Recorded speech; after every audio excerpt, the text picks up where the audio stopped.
101 FM. We have with us at WLUW Live Tex Chavez. He is a custodial worker at CPS, and he is also a union activist. Welcome, Tex. Good morning. Good morning. Thank you for having me on the radio, Okay. WLUW. Yes, thank you. Well, first of all, Tex, give us a little background about your position and how long have you been working at CPS? I'm a custodial personnel there with the Chicago Public Schools. Been doing this for the last 4 to 5 years as I call myself a janitor. But that's how I've been doing it. And, we clean the schools, make sure everything's okay and clean for the students for the next day, every day at nighttime. Because I'm not the only one there. There's other employees there. There are like 4 to 8 workers there. And, we make sure that the school is clean and ready for the kids to come in the next day. Mm-hmm. And do you like your job? Yeah, fairly well. I like it. I've been there 5 years, so I must adore it. But it's not just the cleaning of the school; it's the staff and everybody else that's there. We all hand in hand clean the school, and I like them also too. So, how do you like the conditions at the school? And you are also part of the union. Now, which union is that?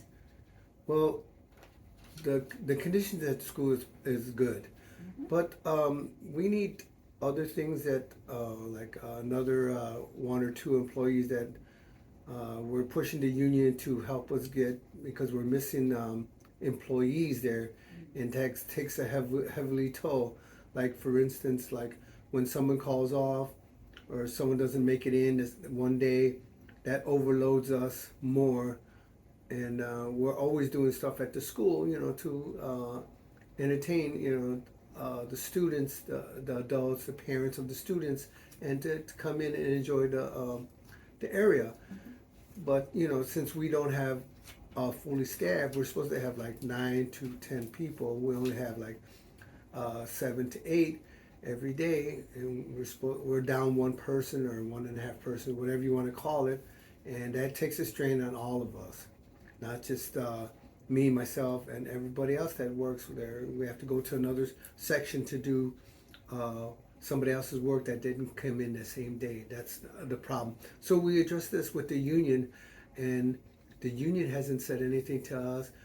They said, no, we understand that that's going on over there, but if you're understanding it, why are we paying these dues, or why are my coworkers paying these union dues and you're not functioning the way it's supposed to be functioned, where we're supposed to have other employees there to help out or call other people to come in. So I really don't know if the CPS does that, or I do know they do that. They used to do that, but not anymore, maybe because the funding's not there. And I'm assuming that there are fundings there for other personnel to transfer to our school for a day. They have to come out and just help us clean the school. Mm-hmm. Yeah, I could commiserate with you because I work as a cashier at a grocery store, and then in the mornings I'm by myself. That's already difficult, especially when there's a lot of customers.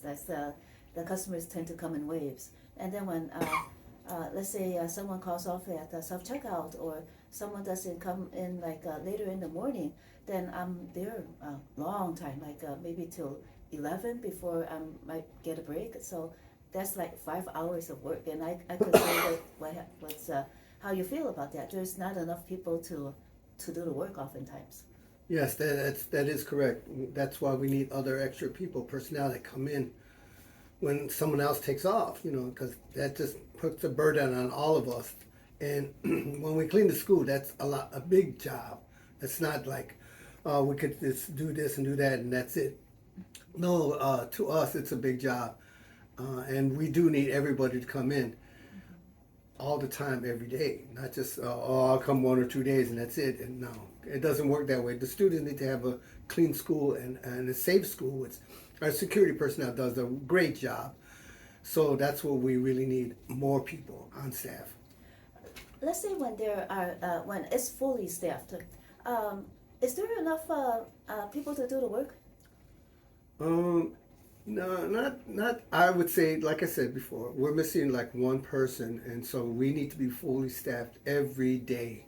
But I mean, like even when you're fully staffed, because I sometimes see that at work too. Even when we're fully staffed, let's say, there's not enough time to do everything that needs to get done. Well, in a way there is, in a way there isn't. How so? We have to mix everything up and make sure that the whole place is clean and sanitized for the students to come in. Whether we have a full staff or not, we still have to maintain that cleanliness for all the students and the staff. We're not talking about just the students only. We're talking about the staff. That means the principals and administration, everybody else that works there. They have to have a clean school. Yes, clean workspace, it improves the morale, and of course there's Yes, the restrooms and the common areas. School is a big place. How many stories? It's a 3-story building, and there's a lot. It takes a lot of doing. Like, for instance, like a gym, it's like a gym's pretty big, so that's got to be cleaned thoroughly. For the next classes that come in the next day. The auditorium, not so much because they don't use the auditorium every day. And if they do, I don't know, because I work on a second shift. I don't want to just say that they don't use it every day. They might, and they might not. Like I said, I work on the second shift, so I really don't see it. But the gym and other locations that need to be thoroughly clean is well taken care of. But we still need another person per se. So there are 2 shifts per day, and what time is the second shift? The second shift, that's where I work at. I start at 2 to 10:30 at night, and likewise with other employees there, they have to work this almost the same shift. They might come in at 3 to 11:30. Some of them I come in early because I have to do other things like the lunchrooms need to be cleaned before. And sometimes they have stuff that happens in the lunchroom, like other stuff that goes on with the students. They have the other day, last week, they did the Christmas tree, like 10 or 20 students did their own Christmas tree. They set them up in the front by the security desk, so they have to have room and space to, that's why we have to clean the lunchrooms real quick. Then what about 10:30 to 6? Do they need people for their shift too, the overnight shift? No, there's no overnight shift. It's just 2 shifts. The first shift starts at 6 o'clock, to 2 o'clock in the afternoon, and I start at 2 o'clock to 10:30 at night. There's no other shift. It's just the first and second shift. That's it. Well, is it a grammar school or is it a high school? No, it's a high school. It's a Chicago Public High School. High school, okay. So when you have these complaints, are there other complaints too that other issues that you bring to the union? Well, yeah, there is. Like some of our machines are down. We've talked to administration. We've talked to the union. They said they're gonna try to fix it, but it takes slow. And I understand people need budgets and other stuff that they need to pay for this stuff to. And then I was told that they're gonna get new machines and stuff. They don't want to fix the old machines because the money that entails for that is going to go to the new machines. I haven't seen anything, I haven't heard anything yet, but that's what they're telling me, my co-workers, because the co-workers tell the co-workers during the day, and then they come to tell us what's going on. So, we're still waiting on that, and it could be next year, or who knows when it could be happening. It should be happening quicker than before. What kind of machines are we talking about? They're called T700s or T500s. They're machines that clean the floor, deep clean the floors correctly. And sometimes there's one of them are down, and then we have to exhaust the second one, and then it's just a big project. It's not just one thing. Sometimes we do the rooms because there's chances that we miss some stuff So we have to make sure the rooms are clean and sanitized for the students. The hallways are the same thing. We have to make sure the hallways are clean and presentable for the next day. And the machines help us a lot. Usually now we have to don't use the machines. We have to use our mops, hand mops to do it. It takes a little time. It's not 1, 2, 3 because the hallways are like almost a block long or a block and a half long, and it has to get done. So that's why we need the machines fixed. That's one of the basic problems that we have at most at our school. I don't know at other schools. It might be the same thing at the other schools. I'm not 100% on that, but it might be that way also. So this is a long-term problem, and the machines are still down. Yeah, it's been a little long time problem, and the machines need to be fixed, adjusted, all of them, or give us the new ones that we're told we're supposed to get, so we can make sure that the schools are sanitizing, ready to go every day for the students and staff. Mm-hmm. And when these are the waxing machines, and also they sanitize as well? Yes, they do both. They do both. We have to switch off the scrub on the bottom to make sure it's cleaning properly, or waxing, because there's a buffer that we use to wax the floors, and it gets shiny. Especially the hallways, they need to be nice and clean. Mm-hmm. Well, what about walls? How often do you have to clean the walls? We clean the walls periodically, like maybe every other week, because the kids don't.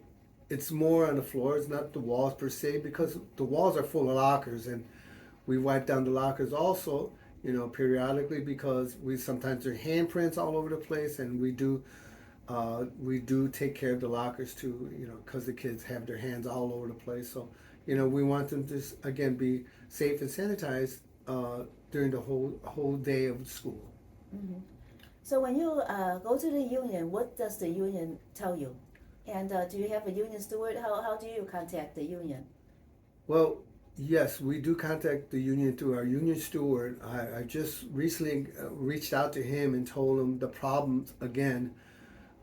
This is like the second or third time already that I've had to reach out to somebody at the union. The people that I know are the higher ups in the union and the union president. I try to leave a message. I text them. And, I just want to keep covered, make sure that they're aware of the problems. And if they are, they should just let us know and tell me, like, okay, you let us know. Thank you for your information, and we're working on it. If you're not going to let us know, why are we paying you dues? And, per se, other employees are paying their dues. You're not calling them, even though they got a barrier, which they speak either Spanish, Polish, Czech or Greek, whatever you should try to get back to them and let them know, as our assistant principal gets back to us in Spanish and in Czech and everything else, and in English all at the same time. If he could do that, why can't you guys do that in the union? So you text them and you try to call them. What about email? I don't go through emails, but my other coworkers do email them and try to reach out to them mostly. Any luck? What email they tell you? Yeah, there's some kind of luck. They told me they got back to them and told them they're working on it, which could be anything. That could mean anything. If they're working on it, are they reaching out to our administration? Are they reaching out to other people in the CPS organization? We don't know that. They don't tell us anything like that, which they should be telling us, so we don't have to contact them so many times. And some of my coworkers are having a problem with the supervisors getting upset with this stuff. Why would they be getting upset with that with us? Because we're trying to clean the school efficiently with machines or something that we use every day. I can't understand that. That just bewilders me sometimes. In other words, the supervisors are complaining that the job is not getting done, but they know that the machines are down, and it takes time to clean, and then they should understand that you can't do the job efficiently, you and your coworkers, without the proper tools. That is correct. We stress that so many times. We're going to have a meeting this Monday to figure out this Monday that's coming up, which is tomorrow, which is the 15th, and find out what our jobs and to do and how we're going to do this with or without the machines. It'll be tomorrow. So in other words, the union is having a meeting with you, or just the No. workers are gathering together and trying to figure out a strategy? Yeah, the union, the workers there are going to get together with our supervisor. He's going to let us know what we're doing, again, our job duties, and what's going on with the machines, if they're going to be used or not used or whatever, so they can let us know officially. So, that's a plus for that, but we still need our machines to help us out to clean thoroughly. So would you say that the supervisors are more responsive to you, or the union? Our supervisor are more responsive to me than the union. The union just says, "Yeah, we know the issue. That thank you," and that's basically it. And our supervisor knows the issues and he tries to help us maintain it and give us supplies. He does give us supplies when we do need them, but we should have it on our location, not to get him to go to pick these up and bring them to us. They should have it on staff at the school, in our storage facility, so we can have it there instead of waiting for him to bring it, which he does, which is perfect, fine. But we still need it on hand at the school location, at all the school locations, not just at our school, at the high school level. Even elementary schools are the same way. That's what I hear at other schools that I talk with. So when you suddenly run out of something, like maybe a soap or something, you actually have to sometimes somebody has to drive to another location to gather the supplies. The supplies that you need oftentimes are not at hand. We don't drive out there. We stay in the school. We don't leave the school because that's not permitted. Our supervisor will go to other locations and go get supplies for us and bring it to us. So let's get that correct. He does, like I said, he does a great job, and but we still need it on staff. We have a storage facility for all our liquids, all the wax that we got, everything. We do have storage facilities for that. That's not a problem. It's located in the basement, and we can go down there and pick up whatever we need if we had it down there at all. And this is a chronic problem? It's been long, always like that? No, it hasn't been always like that. It's just a problem now because I guess there's new people involved, and I guess the budget's not there or something. They're not telling us if the budget's there for the money for the supplies or not. We just have to go at hearsay or just do what we've got, and that's basically it. That's not good at all. Does the union steward ever go on the premises, the workplace, to visit the employees? Since I've been at the school, I have not seen a union steward. I've seen a union representative in the building talking to us once or twice. What's the difference between a representative and a steward? Well, the steward stays with us at the school, and the union representative come from their office and sit down and talk with us, and so they can know exactly what's going on.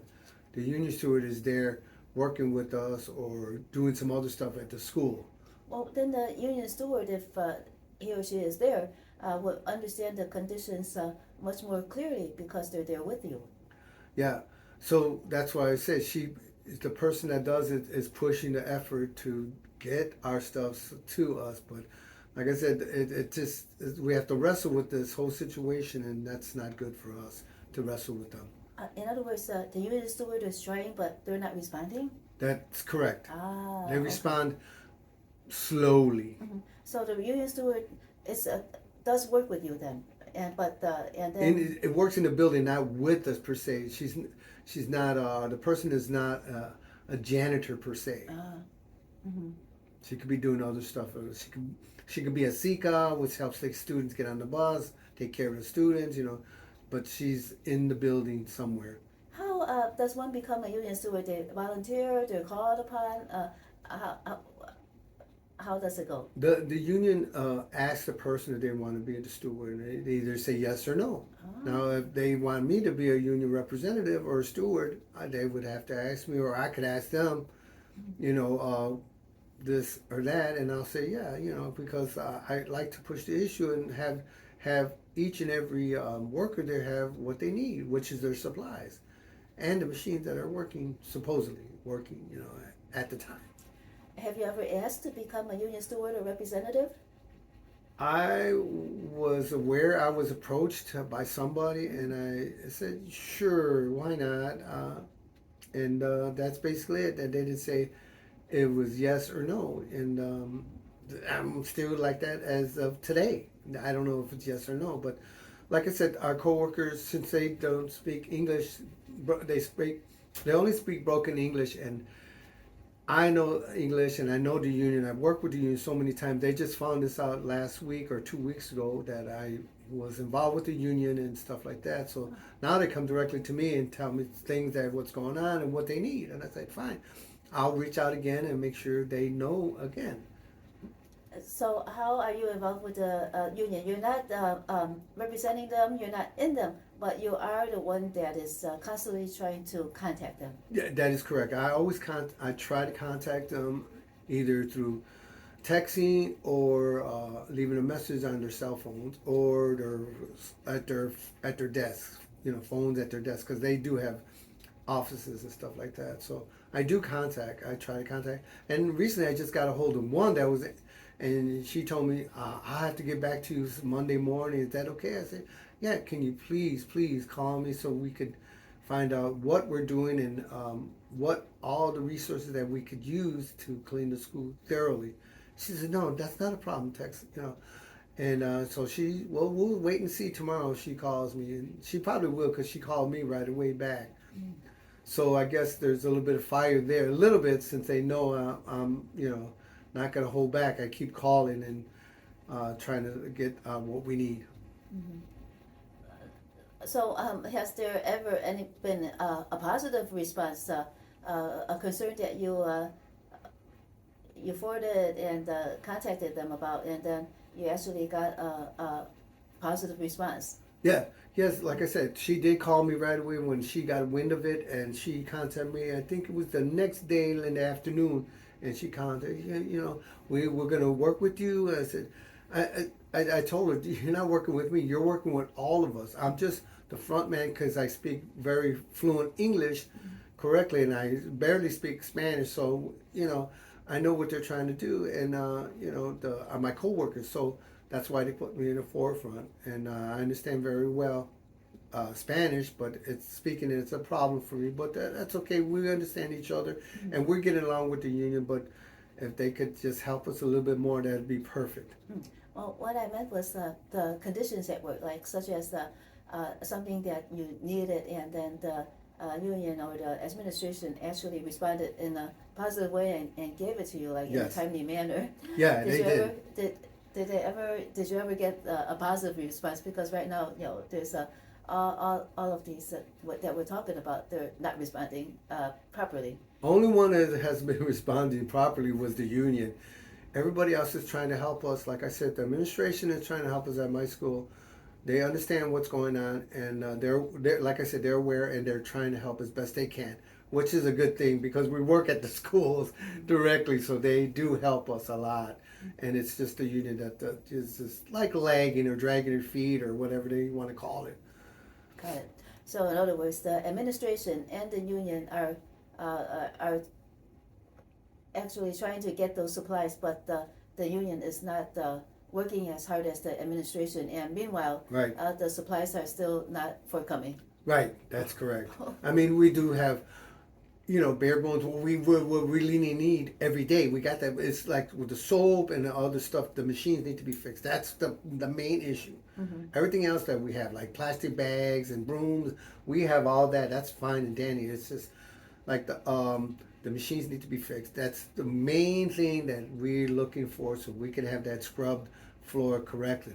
And that's basically it. I ain't gonna try to sandbag anybody and try to point fingers or anything like that. That's all we need is making the machines, or give us the new machines that we were told we're gonna get as soon as we can. Not just tell us that and don't give us a date or anything. Just let us know. That's all I ask. Open up the doors or whatever you want to call it. Open up the paperwork and tell us. That's basically it. What kind of chemicals do you use to clean the floor? Does it go into the machine, or like the mopping has that ever changed as these budget woes come into place? Now, the machines use just regular water, but we put a solution that's watered down that CPS offers us and gives us, and that's how we clean the floors, because the machines can't have all that stuff that's the residue or stuff that goes with the machine. It has to have water only, which we just do, and we put the rest of it on the floor, and it cleans it thoroughly. And so, if we could get a machine that does both, that'd be perfect. But this is not a perfect world, and we're still doing what we can. Again, most of the employees are happy with it, what we're doing, but the machines help us 100% to make sure that everybody's safe and healthy within the school limits. So in other words, it's water. It's almost like pressure washing the floor then. Right. Ah. Right. Okay. That's what it does. But like I said, we put the solution on the floor, and it does a great job. It's not as hard as it seems to be. It's not hard at all. It's just we need to have those machines. But if we have to use buckets and terry cloth mops to get the floors done, we still do it anyways, because like I said, it has to be done. It can't just be let go, and it's got to be done every day. Mm. How is communication, like newsletters or other notices from the union that you receive? Is that timely? What's going on with that? Well, for me, they haven't said anything to me. I don't know, because I was supposed to try to run for president of the union, because the union president hasn't heard our voice and hasn't done anything. So I don't per se hear nothing. I guess they X'd me out because I wanted to run for president. They haven't texted me. They haven't sent emails to me. Everybody else has emails, and they told me, "Text, didn't you get an email?" I go, "No, I did not get an email from them." They don't, I guess, want me to be well informed, because I tell them like it is. I don't hold back. I'm too up in my years to hold back on stuff. Be afraid and all that other stuff. I'm not afraid of it. Matter of fact, I'm not afraid to lose my job or anything, because I know I do a great job. So they want to do that to me, that's fine. But I've talked with some administration. They said, "No, Tex, you're doing fine. Keep your job just like that. You're doing a great job." So that's not them. It's just the union that doesn't want to have me the vocal point, I guess, because I slammed the union. I want them to do their job, job, and try to help us get all this other stuff done. Mm. So before they knew that you were running for president, what did you receive? I was blocked. Yep. I was blocked from the union, any emails from the union or anything, because I had sent emails through our union course to other people across the city of Chicago. Mm-hmm. And like I said, I was blocked from that. From then to now, I've been blocked. I don't get any emails at all, other than what my coworkers tell me, or they send me through my phone. The union sends it to the phone, or your coworker sent to the phone? My coworker sent it to the phone, but I don't. Like I said, I don't receive no emails, because I told them send it directly to my phone so I could get it, so I don't have to go to the computer and all that other great stuff. But if they send it to my phone, which they did before, I got the information beforehand. But as soon as you indicated an interest in running for president, then you start receiving these union communications. I stopped receiving everything. I never received anything ever since I said that. And I guess, again, the union president wants to keep her job, but it's time for a change. We don't need people that are graduate students. We need people that are for president of the union that has cleaned floors or cleaned doors or clean this or clean that. We don't need a president that sits around at their desk and other people, personnel that just don't even come by to help us or see what's going on with us, because that's a big problem. Our union president hasn't had a meeting. They have it on Skype or something. There's no problem no more. People are not getting that sick again no more. You can still have the union meetings in the union hall. Mm-hmm. Excuse me. That's okay. When the union president was, before she became president, do you know what position she was in at CPS? No, she didn't work for CPS. She worked for somewhere else. She was pulled from another state or something. That's what she told us. Oh. You know, at a big old meeting that they had when she was. She wasn't even elected. She was put in there like 5 years ago and just redid her stuff because, like I said, once I said I was going to try to run for union president, they just did whatever they wanted, changed the rules and regulations, and boom, she's president again. They didn't even have an election. Why? So how many times was it that she was there? How many terms did she serve while you wanted to run for her seat? This is the second term already. They found out I was trying to get her position, and or someone else could run for her position. Like I said, it's not scientific work to be a union president. All you need is the people behind you, which is the workers, and we haven't seen a hide or hair of her or any union meetings. They say, well, because there's COVID and all that stuff. COVID's been said and done. That's panned out already. You know, everybody, whatever you're gonna do, if you're gonna get sick, you're gonna get sick no matter what, because that's run by your own self. So nobody can tell me this. We can't have this union meeting because there's too many people. A lot of people came to other meetings. I've been there, so I don't know why they don't want to have any meetings at the union hall. Mm-hmm. The union, when they got this person, she was from another state. So was she in a union from another state? Does she even have any indication of what the workers are doing? If she doesn't walk the halls, doesn't go in and talk with the workers, she doesn't really know what's going on, does she? No, she doesn't know what's going on. The union president, I'm not 100% sure, told us that she was from another state, and that was basically it. I don't know if she worked for the union per se in California or Michigan, wherever she's from. I don't know.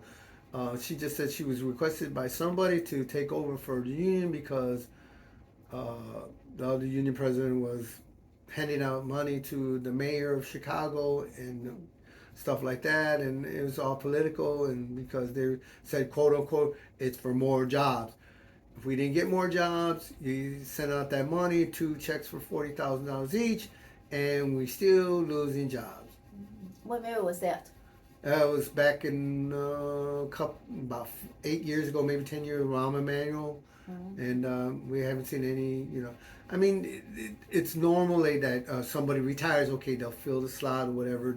Other than that, I haven't seen an influx of people coming in, other than when they broke up the contract for private employees, which I was. Then I went to the union with the help of a principal of another school. Thank you for your help there, principal. And that's, we just want to say that he helped me a lot because it was a big problem. And now I'm with the union again, and I'm at another school, which is a great school. Mm-hmm. In other words, when you were working before, the principal actually, the administration actually helped you get into the union rather than being in limbo.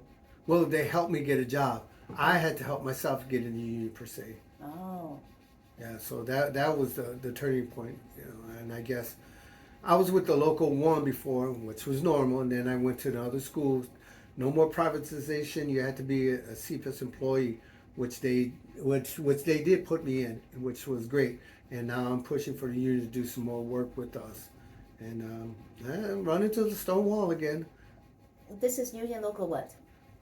This is local union 73, which is I have the sweatshirt for them because I did work with them, and it was no problem back in the day when the former president was there and everything was okay. We were doing our jobs. But now, like I said, we don't have no say or nothing from the higher ups. And I hope if they see or hear this, they will come see us, not just us at our school, all the workers at each and every school, being it SICA, janitors, clerks, whatever. Go see them, ask them what their problem is, not just say we're here and that's it. No, you want to talk to each and every. That's your job. We're paying you the money from our dues to do this, and we need you to help us. So the dues come out of every paycheck. The dues come out of every paycheck. Yes, it's like $37 or $40 each check. I really don't know. It's each and every person that has this out of their paycheck and that are in the union. You're thrown in the union whether you like it or not, because that's how it goes, I guess. The union does. So what do they do anyway? If they don't help you, and then what before the communication broke off, what did they do? Was it just like talking about how good they are or what they do, but without ever doing anything? What did they do? The union helped us before, and we had their input where we had supplies that we needed, and they got it. They pushed for it a whole bunch, which was good. That was back like 4 or 5 years, or maybe 6, 7 years ago. Now, to me, I don't know what's going on. That's why, like I said, my coworkers come to talk to me. And like, I guess I'm the union person to talk with at our schools, and they're slowly helping us again. But if we need your help to get these machines rolling, either ones that are new or the used ones be fixed, and that's basically it. And that's why I'm here. What about contracts and negotiations? How do the union do with that? We were involved with the contracts before. I was involved with a lot of the contract negotiations back about 10 years ago. Now I don't know what they're doing. And like I said, they just signed up a contract and that was it. And they put it through and we don't know nothing about it. Or if they hear this, can you send me an email or send a text to me at 773-746-1864 and let me know where I could pick up the contract. Not just the booklet, the full contract, what you guys signed and authorized with some input by the employees, which are the janitor, the SEIUs, or anybody else that were involved with it. Please. Mm. So you didn't get to vote on the contract? I did not get per se. I don't know if any other rank and file did. They might have. I haven't heard that they did at all for the last couple years already. No, I haven't heard it. They might have did secretly. Why? But why would you do secretly when we're CPS workers? We're out in the open and everything. Why would you do that secretly? I don't know. I'm just assuming that. I'm not going to say they did that or nothing, but we haven't heard anything like that. Anything. It should be brought out anyways, no matter what. So the summary is in the booklet, and the summary is very incomplete. Yeah. Yes, it is incomplete. We should have more say or more yes or no. What's good for us and what's good for that. Not just go ahead and put something in and be done with it. No, we don't need that. We could do that on our own. So what you see in the booklet, are there any parts of it that you would hope that would be improved in the contract? Well, one part of it is like me and other co-workers were shoveling snow. The union used to push for the schools to pay us extra, whether it was an hour and a half, they paid us extra. Now they told us, no, we're not getting anything now. So did you guys take it out the union clause or union book, or what did you guys do? See, we don't even know this, and they don't tell us. They said, oh no, I called them directly and I talked to somebody, I forget his name again. He said, no, oh, that's not in the book. I'm like, what do you mean it's not in the book? It was in my book last time, and I worked for SEIU Local 1, and we got paid. I got paid. I physically got paid because I pushed the issue. And they didn't even help anybody who did in the past. I had to do this on my own. The union should be helping us. I was paying in my dues at Local 1, and there were no help at all. Oh. And that's it, because we're paying all this money, and that's basically it. What was it like when you were involved in negotiations back about how long ago?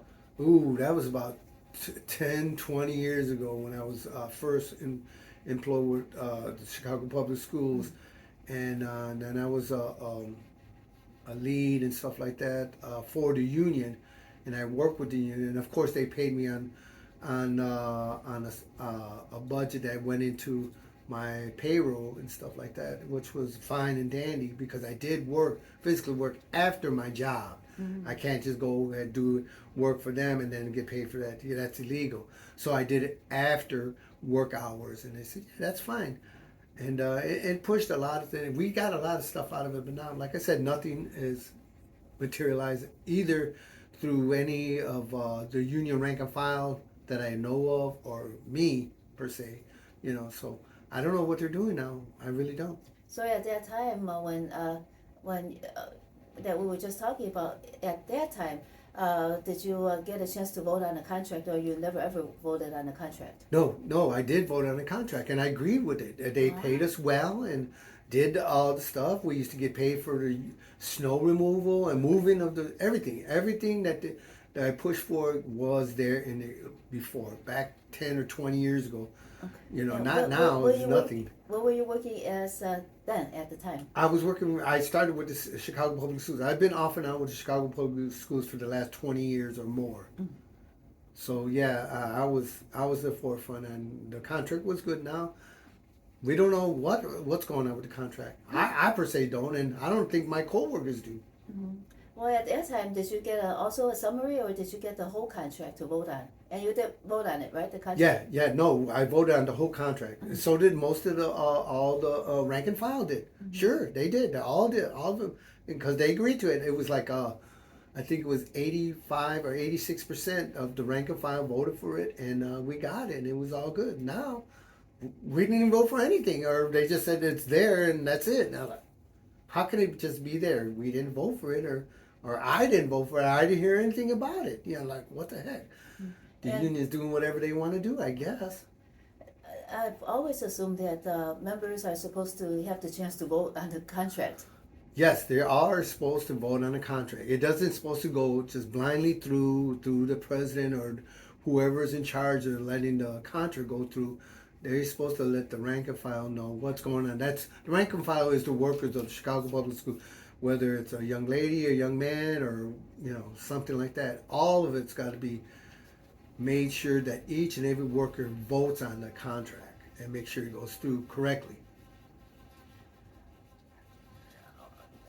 When you were able to vote on the contract, and that was about how long ago? Oh, that's, like I said, about 10, 15, 20 years ago. And then all of a sudden, you were not able to vote for a contract?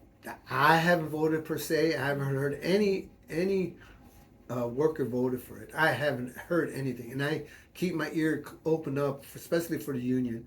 If we vote or anything, I haven't heard it, and my coworkers haven't heard it. And I've been at 2 or 3 different schools within the last 4 or 5 years. So I haven't heard anything within those 3 schools. I haven't heard a thing. Who stands to benefit with workers not getting the chance to vote on the contract? Would it be the administration then, or CPS that would benefit if the workers are not standing up for their rights? I don't think so. I think we don't benefit if they don't stand up with us. But I'm not 100% if they benefit, the administration benefits. I don't think so. But the only person that would benefit would be the union if they didn't tell us the contract. Because they're still getting the money no matter what. They're getting dues without. They're still getting dues no matter what. Whether the contract went through or they made it go through by itself, I haven't heard anything about it. Neither has my coworkers. Like I said, I work at 3 other schools. I haven't heard a whiff of it. So that means I haven't heard anything within the last 4 or 5 years at 3 different schools, which was Lane Tech and elementary school. I could say that, but I can't tell you what school I work at now. Yes. Has anybody ever gone to report the union? Who is above the union? Who controls the union then? It's let's say, who does the union have to account to? It should be the workers, but is there somebody that regulates the union? It should be the workers, but I think the state government does that. I'm pretty sure, because that's what I was told, that the government, the local government, I think the state local government has saying it, not the city of Chicago. They get the contracts and everything, but the state of Illinois itself. I think you can go downtown and they would know more about it. I'm not 100% sure. Don't quote me on that because I don't know that 100%. So if maybe the state is regulates the union, have you ever tried speaking with your legislators about the problems you are encountering? Only person I spoke with was my alderman. He said, "Oh, okay, I'll look into it." That was like about 2 years ago, and I haven't spoken to anybody. That's a good idea for me to talk to a state representative, which I know who ours is in our district, and I think I should do that. Not today, maybe tomorrow, because I know it's Sunday and they are not going to be at their office. But I will. But back in the day, back like 4 or 5 years ago, I did speak with some of the representatives, of which they knew about some of the problems, and I guess that's where they pushed for it. And other than that, I haven't spoke to any representative, which is on my fault. I'm not going to say it's the union fault. It's my fault by myself. I'm not going to say that it was their fault. It's just my fault. And you're full-time? I am full-time. Yes, I am. I'm a full-time CPS worker. And so does the scheduling go on seniority? The scheduling, I'm not going to say yes or no on that because I don't know. That's a good question I could ask. We're having a meeting tomorrow with all the workers tomorrow at the school. So that's a good question. I think I'm going to bring that up because there's other questions I need to bring up also. What are we supposed to be doing correctly and not correctly, or if we're doing it wrong, let us know and stuff like that. But basically, I think we're doing okay. That's what I keep hearing from administration. No, you guys are doing fine. The school's looking okay. The school's looking great. The floors are looking great. So yeah, that's a good thing. And I talk with the teachers because the teachers see the rooms before any of the kids get in. How's the floor? Is it okay? Is the garbage picked up? No, yeah. So that's what I do because I want to make sure they're happy. If they're happy, their students are going to be taught correctly, and that's all that really matters to me. That helps the students to get into the learning mood. Right, and the teachers in the mood to teach them correctly. What about paid time off and paid sick leave? But do you know if you have that in the contract? I'm just assuming yes, because some other people took off and they were paid, and it took a minute or two. It took a while, like a couple weeks to get it together with the paperwork, and that's another issue at hand. Like when I got hired, me and my wife had to do our own human resource. We had to do all the paperwork and everything on the computer. Luckily, my wife had her own laptop, and why do they have human resources and we had to do all the paperwork, all the grunt work and everything else? So my wife couldn't understand it, and she was a manager for the post office for 35 years, but she was a letter carrier, clerk, and then a manager, so she knows the paperwork to do. And she goes, "Why are we doing this?" And I said, "That's what I was told," and that's basically it. Maybe it was my fault, maybe because I was hired later on. I don't know, but we did it anyways, and we did it correctly. It took a little while to do it. It took like a couple of weeks to do this paperwork. It's not like, and I don't understand how human resources is around. That's my own opinion. That's basically it. You mean CPS Human Resources? Right. Okay. That's correct. So when you started, and then the union was still communicating with you, what were the communications about upcoming meetings? About what did they actually communicate with the workers about? When I was involved directly with the union, they were telling us about contracts that were coming up, stuff that if you guys needed this stuff, let us know right away, which we did back in the day. And we would get it, and that was basically it. We didn't have a problem with it before. It's just a problem now. I really don't understand it. They're supposed to help us, and they trickle in the help little by little, and I don't understand it. I really don't. If you know what's going on, you can tell me, Trudy. That'd be so helpful. Well, you said that you're running for the president's position. I would love to run for the president's position. Do you even know when there is going to be an election, or if there is going to be an election? Like I said before, the election that went by, or when they just threw the contract together and made her president again. They didn't tell us, and I don't think they will, because again, once they hear this, that I want to run for president of the union, they might just drop it, I guess. I don't know. I really don't know, because they haven't said anything to me or any of the rank and file, which is the workers of the janitorial section of the Chicago Public Schools. If there should be regulators of unions, so you need to find out who those regulators are and address the issues with them, because the union does not seem to be serving you nor your coworkers. Right. So tomorrow, once this young lady gives me a contact, and then we can go forward to find what's going on with the union. She said she'll talk to me Monday morning, because she was leaving, walking out the door. And, see, that's another problem. I understand you answer the phone. So you took time to answer the phone, so why did you just take time to answer all the questions I need to be answered, not wait till Monday? Her idea was maybe I have to look into it and find out over the weekend. So I really don't know. Maybe she'll call me Monday at 12 o'clock or something. I don't know. She said she was going to call me, and I took her at her word. I called her back. She says, no, I will contact you Monday morning for sure. I said, okay, thank you. And she hung up. So, and I got a direct number anyway, so. At least she's tried to help. At least she answered the phone, because I called so many times. What is her position again in the union, right? Yeah, she was like a manager in the SEIU Local 73. I forget her official title. How many members are in SEIU Local 73? You mean of workers like us in the union? Yes. Oh, I'm thinking there's close to 5,000.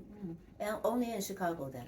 That's just Chicago only. We're not even talking about the state of Illinois or national, which should be over 20 or 30,000 members for the SEIU across the United States, and in Canada also. They're also SEIU local in Canada. So that's a lot. That's still a lot of people. That's still a lot of people, and a lot of dues that they're taking out. Have you ever talked with people outside of Local 73 just to gauge what the conditions are like with them? Yes, I have. I've talked to other union personnel like SECAs. They're the bus people that take care of the children, and they were telling me that they haven't heard anything from the union, and if they need some help, they call them and leave messages, and they have not heard anything from them at all. Remember, SECAs are in the school. They help the students get on and off the bus. They have to drive, with them, because they need to have somebody with them on the bus. So they need all the help they can get. And SECAs are also in Local 73? They're all Local 73 also, yes.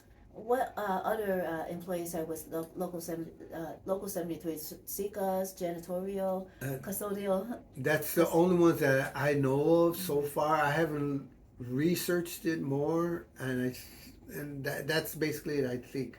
I'm not like I said, don't quote me on that. I'm not 100% sure. What about the meetings that you were able to go to? How involved are the members? Is it well attended, those meetings? The last meeting I went to was during the summertime, and there was like close to 300 workers there. Was it filled to capacity? It was filled. It holds 500, so 300 is a large amount, and it wasn't just janitorial personnel. It was like SECAs, crossing guards, and there were some other ones there too. I don't know, engineers maybe that are with the SEIU. At different locations. They're not all over across the city, but there was a lot of people there. Yeah, there was a lot, and they wanted to grieve their stuff. Excuse me. They wanted to grieve a lot of stuff, but directly to the union president. But she said, no, we're going to memorialize on this. the human rights of the people that are coming from Central America or Mexico through that. We're not worried about that. That's not our worry. Our worry is our job. Even though we have people that are from Central America, Mexico, Colombia, whatever, Peru, we need to be, helped by the union president. Not go over there and find out what's going on over there at the border of Mexico because there's people coming over. We don't need that. We need the people to help us, the workers in the Chicago district and all over Illinois. In other words, the presentation was about helping the migrants that are not Right. even in the union yet. That is correct. They were worried about that. They weren't worried. That's why when I was there, I didn't understand. Why are you guys worried about that? We're here right now. We have grievances and stuff, and you want to worry about their grievances, rights, and all that stuff. And I understand that. They need human rights. I got that. I'm for that. But we're here right now, and we're trying to give you our grievances that's going on in the Chicago public schools or wherever else in the city of Chicago or the state of Illinois. Here are our questions. So they at those meetings, they were not addressing worker issues. They No. were addressing migrant issues. Right. Any other issues that they were addressing? No, that's basically it. And It I was, didn't stay for the whole thing. I left after an hour to see, why are we doing this? Why are we here then? If you're going to do the immigrant rights thing, and I understand they need help. I got that. But we also need help here in the city of Chicago, all the workers. So it was an hour-long meeting, and that was about all that they talked about. Did they try to get the workers involved in some kind of protest and actions? Well, yeah, they wanted to have us to go out there and protest for the immigrations back on the north side or at the Mexican consulate or the Colombian consulate. I'm for that, I understand. But what you do in your own time is your business. My time is try to push for our union brothers that are here now and get their problems resolved immediately as best we can. Not the national mainstream of migrant people that are coming over to the United States. And that's for somebody else to take care of, not us. We're workers, we need it done today. Right. It seems as if your needs, your concerns, it's their job to address them first, and then if there's time left, then they can move on to other things. Right. We can move on to other things. There will be time for that. Yeah, I'm not saying we can't do it. Yeah, we could. That's not a problem. But get our problems done first, then we can go on to the next problem. We don't have a problem with that. We will embrace it, but take care of us first. We're paying you to take care of us, and what do we get? Blocked. No calls. Blocked calls. So you are running for president. Since you don't even know when the election is, are you doing any campaigning? Do you know what the process is of running? Are there protocols that you have to meet? How do you find out? Well, they haven't told me any of that because I try to find out. Next, I need to go to the state level and find out exactly what the missions are to run for the union president. And it's not just for me to say this, that I'm running for president. That's it. It doesn't work that way. There's forms to be filled out and stuff that needs to be done first. That's what I found out last time. And so now I need to go forward again with that issue again. So what department in the state handles this? The Illinois State's, I forget what it was. I know it once I see my paperwork. I didn't bring no paperwork with me, and it's not in my phone. I know because it's downtown Chicago. I've been there already. I forget the name of it. Well, it's run by the state, though. Okay. Well, we do know that there's a Illinois Board of Elections that handles local elections, state elections, etc. But are they responsible for overseeing union elections too? No, it's another. No, it's not them. It's not the board, the Illinois State Board of Election or Cook County Board of Election. No, they don't have no say in the private enterprise of our union. What about the labor department of the? I think Illinois it's State Illinois Labor Department that does that. Department of Labor, maybe. Yeah, I think so. I'm 100% sure it's them. Mm-hmm. Well, I'm sure that if you were to ask your state legislator, they should be able to tell you the answer. They would be able to tell me and would help me and try to get on that because I've helped them get elected. Also, I push for our local representatives and and the alderman also. And I told him, he goes, "That's fine, great. We can't pay you." I said, "No, I understand. I'm volunteering." So have you asked them yet? You've talked with the alderman, right? But you haven't talked with the legislators yet? No, I haven't talked to the state representative. I've talked to one before, and they knew what was going on, and they understand. There was a young lady. She's not the state representative no longer, but I did talk to her, and she knew what was my plan. But now, since the election's done passed already, and new people are in there, they don't know about me or anything about what's going on with the union. I see.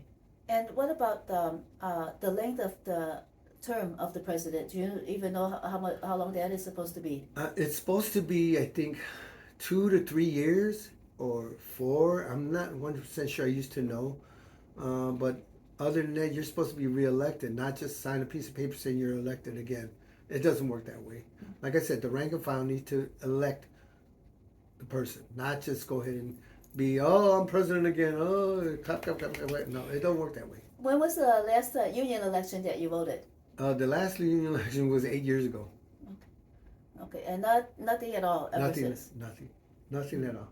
What changed? Who became president, and maybe who? The young lady that's the president, I don't want to bring up her name because then I could be sued or construed or whatever or banned or whatever, which they're doing already fabulously. But she's been there for a while, and it's time for her to leave.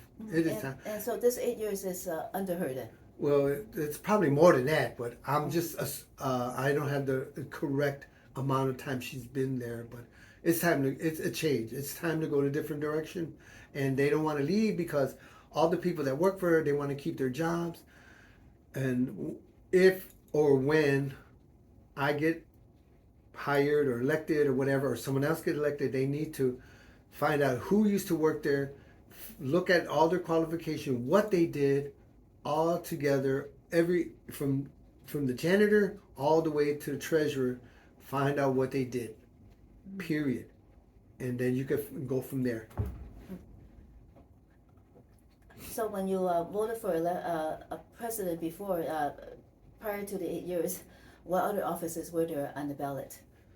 There were treasurers, secretaries, and treasurers, and I forgot, vice presidents. Yeah, that too. Yeah, and I think the labor lawyer too, because they have to have a labor lawyer on staff. Yeah. And how did they campaign? Did they campaign? The last time they did was like 8 to 10 years ago. They did campaign a little bit. How is the? We got emails to our phone or in our mailbox or something like that, or they send physically postcards in postal service in our mailbox at home. Oh, and when you voted, did you vote online? Did you have to submit a ballot or? I submitted a electronically ballot. I called them and it went through, I guess, my phone and stuff like that. Yeah. Oh. And it counted. Yeah, they counted it. It's like select number one if you want to. This person yes. or that person. Okay. Yeah, it was only like two or three, and that was it. And then the rest of them, like the vice president, the secretary, the treasurer, and there was a little line there. So yeah, that's how we voted. For now, I couldn't even tell you how they do it now. That was back 8 to 10 years ago. So now I don't even know how they vote or.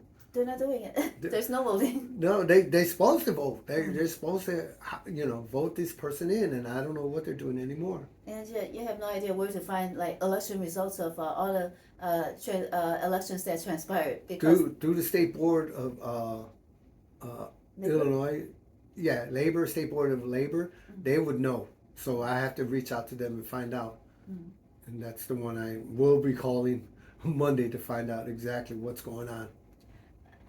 So what else are you going to do to try to win this office for president? Not really too much right now. I still gotta do my job, and I gotta let them know what's going on. And I would like to reach out to all the janitors and all the clerks and all the crossing guards, and if they see my name up there and they have legally voted. Vote for me if I'm not on the ballot. If I'm not on the ballot, vote for somebody else that's on there. Or, don't go with the normal stuff because it's time for a change. The union needs to change with the times. We're in the 21st century. We're not back in the 20th century. Let's all get all together and vote for somebody else. Period. What kind of clerks were you talking about? So the clerks and the crossing guards are part of SEIU Local 73 as well. That is correct. If And I'm what kind of 100% clerks sure. then? The office clerks that are sitting in the main office. Oh. They answer the phones and do copying and send out emails or whatever they're supposed to be doing. You know, Okay. I'm not saying they're not doing nothing. They're busy. I know. I've seen them when I come in. They're always busy doing stuff. They say hi, good morning or good afternoon, because I start at 2:00 in the afternoon. They say good afternoon to me. I say pleasantries, good morning, good afternoon to them. They say, okay, have a great day, Bob. And I go, okay. You know, so no, you know, they're doing their work. And security is separate. No, security's in local 73. Also. Oh, Yeah, okay. yeah. They're there. A lot of them are there. They're doing their job. I see them doing their job. They're all in the schools, all over, making sure them kids go in the classroom, which they're supposed to, and that's their job. And they do. Well, Tex Chavez, thank you so much for joining us and telling us about the conditions of the union. Right. And good luck to you. Thank Hopefully- you. And that's Renne Tex Chavez. And if you want to call me, I'm at 773-746-1864. Thank you for having me on WLUW 88.7 FM. Thank you very much. Thank you.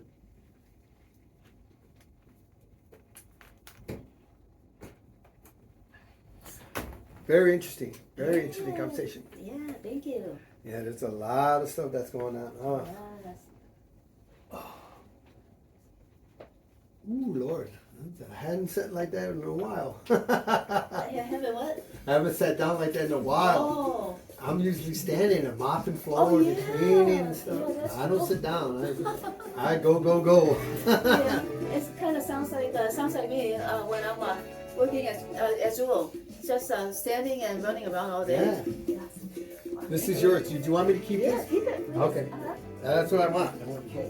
Thank you very much. You're welcome. Let's see if we can get a picture. Let me see if I could borrow somebody, if there's anybody around, so that we can get a All right. picture by the logo there. Yeah, you go ahead first, and then let me make sure I put my key. Oops, sorry.